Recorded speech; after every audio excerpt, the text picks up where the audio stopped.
বাংলাদেশ বেতার সিলেট এক্ষুনি শুনতে পাবেন আমাদের স্থানীয় সংবাদ। আসসালামু আলাইকুম। বাংলাদেশ বেতার সিলেট সংবাদ পড়ছি অদিতি দেবনাথ। 2026 সালের ফেব্রুয়ারিতে রোজা শুরুর আগে জাতীয় সংসদ নির্বাচনের আয়োজনে সকল প্রস্তুতি সম্পন্ন করতে প্রধান উপদেষ্টার কার্যালয় থেকে নির্বাচন কমিশনে চিঠি পাঠানো হয়েছে। এর মাধ্যমে নির্বাচনের আয়োজনে সকল সরকারের পক্ষ থেকে নির্বাচন কমিশনকে অনুরোধে আনুষ্ঠানিকতা সম্পন্ন হয়েছে। গতকাল এই চিঠি পাঠায় প্রধান উপদেষ্টার কার্যালয়।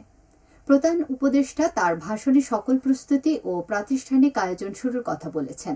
বিগত 15 বছরে নাগরিকদের ভোট দিতে না পারার প্রেক্ষাপটে আগামীতে নির্বাচন যেন মহা আনন্দের ভোট উৎসবের দিন হিসেবে স্মরণীয় হয়, তেমন আয়োজনের উপর প্রধান উপদেষ্টা জোর দিয়েছেন।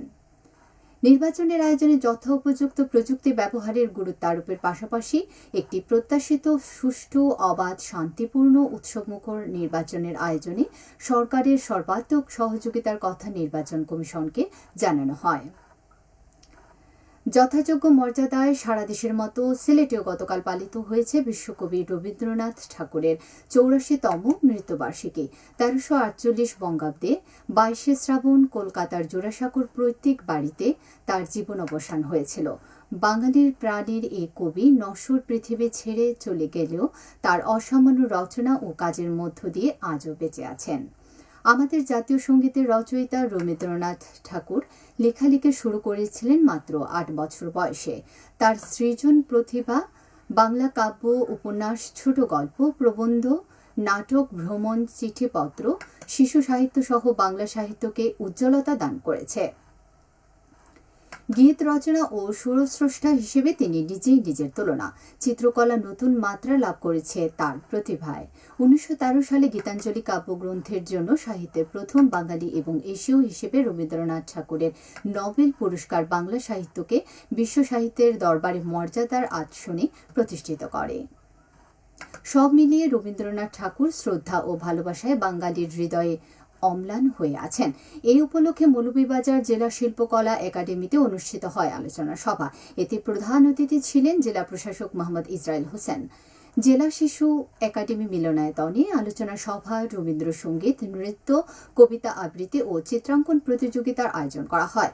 এতে বিভিন্ন ইভেন্টে 20 জন শিশু অংশ নেয়। তাছাড়া রবীন্দ্রসঙ্গীত শিল্প পরিষদ, ধ্রুবতারা শিল্পগোষ্ঠী, জেলা নাট্য পরিষদ পৃথক কর্মসূচির মাধ্যমে দিবসটি পালন করেন।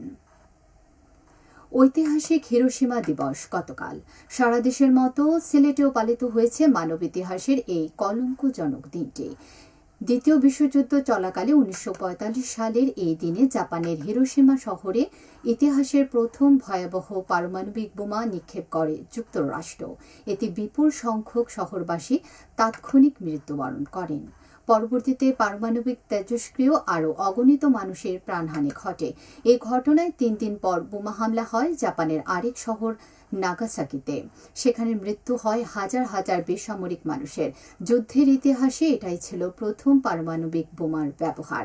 এই বোমা আক্রমণের ফলে জাপান বিশ্বযুদ্ধে আত্মসমর্পণ করতে বাধ্য হয়।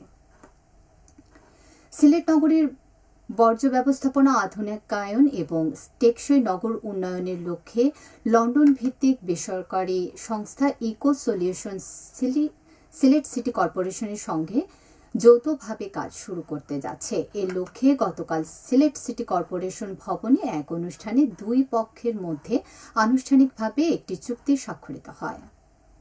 সিলেট সিটি কর্পোরেশনের পক্ষে প্রধান নির্বাহী কর্মকর্তা মোহাম্মদ রেজাই রফিন সরকার এবং ইকো সলিউশনের পক্ষে প্রধান নির্বাহী কর্মকর্তা মোহাম্মদ আব্দুল মুমিন চুক্তিপত্রে স্বাক্ষর করেন। অনুষ্ঠানে প্রধান অতিথি হিসেবে উপস্থিত ছিলেন সিলেট সিটি কর্পোরেশনের প্রশাসন ব্যবস্থাপনার খান মোহাম্মদ রেজাউন নবী। চুক্তি স্বাক্ষর অনুষ্ঠানে প্রশাসন বলেন, সিলেটের উন্নয়নে সিলেটের সন্তানদের এমন উদ্যোগ নিঃসন্দেহে প্রশংসার উদ্যোগ। আমি এই উদ্যোগকে আন্তরিকভাবে সাধুবাদ জানাই। প্রবাসীদের, বিশেষ করে ইংল্যান্ড প্রবাসীদের সঙ্গে সিলেটের আত্মিক সম্পর্ক রয়েছে। ইকো সলিউশন এমন একটি সংস্থা যার নেতৃত্বে রয়েছে এই শহর বেড়ে ওঠার তরুণরা। চুক্তি অনুযায়ী ইকো সলিউশন প্রথমে প্রকল্পটি সম্ভাব্যতা যাচাই করবে এবং 2026 সালের মধ্যে পূর্ণাঙ্গ একটি প্রতিবেদন সিলেট সিটি কর্পোরেশনের কাছে পেশ করবে। বিশ্ব মাতৃদুগ্ধ দিবস ও সপ্তাহ উপলক্ষে আলোচনা সভা অনুষ্ঠিত হয়েছে গতকাল মৌলভীবাজারের কুলাউড়া উপজেলায়। উপজেলার হাসপাতালে অনুষ্ঠিত সভায় প্রধান অতিথি ছিলেন জেলা সিভিল সার্জন মামুনুর রহমান। পরে প্রামাণ্যচিত্র প্রদর্শন করা হয়। এতে বিভিন্ন শ্রেণী পেশার লোকজন উপস্থিত ছিলেন। স্বাস্থ্য বিভাগ এর আয়োজন করে। সিলেট সীমান্তে বিপুল পরিমাণ ভারতীয় চোরাই পণ্য জব্দ করেছে গতকাল বর্ডার গার্ড বাংলাদেশ। সীমান্তবর্তী দমদমিয়া, সংগ্রাম, বিছানাকান্দি, প্রতাপপুর, পান্থমাই, সোনালী জেলা সহ লামাবাজার বিউপি এলাকায় অভিযান চালিয়ে এসব পণ্য জব্দ করা হয়। জব্দকৃত মালামালির মধ্যে রয়েছে বিভিন্ন প্রকার ইনজেকশন, প্রসাধনী ও গরু এবং বাংলাদেশ থেকে পাচারকালে শিং মাছ এবং অবৈধভাবে উত্তোলন করা পাথরবাহী নৌকা। আটককৃত পণ্যের মূল্য প্রায় 1,15,00,000 টাকা। সিলেট নগরীর কাজীটোলায় পুকুরের পানিতে পড়ে এক নারীর মৃত্যু হয়েছে গতকাল সকালে। তিনি লোহারপাড়া গলির একটি পুকুরে পড়ে যান। তাকে উদ্ধার করে এমএজি ওসমানী মেডিকেল কলেজ হাসপাতালে নিয়ে গেলে চিকিৎসক তাকে মৃত ঘোষণা করেন। সবশেষে আবহাওয়া। সন্ধ্যে 6টা পর্যন্ত পূর্বাভাসে বলা হয়েছে, সিলেট সহ পার্শ্ববর্তী এলাকায় আজ কোনো সতর্কবাণী নেই এবং কোনো সংকেত দেখাতে হবে না। আজ সিলেটে সূর্যোদয় হয়েছে 5টা 23 মিনিটে এবং সূর্য অস্ত যাবে সন্ধ্যে 6টা 34 মিনিটে। সংবাদ শেষ হলো। আমাদের পরবর্তী স্থানীয় সংবাদ প্রচারিত হবে 4টা 30 মিনিটে।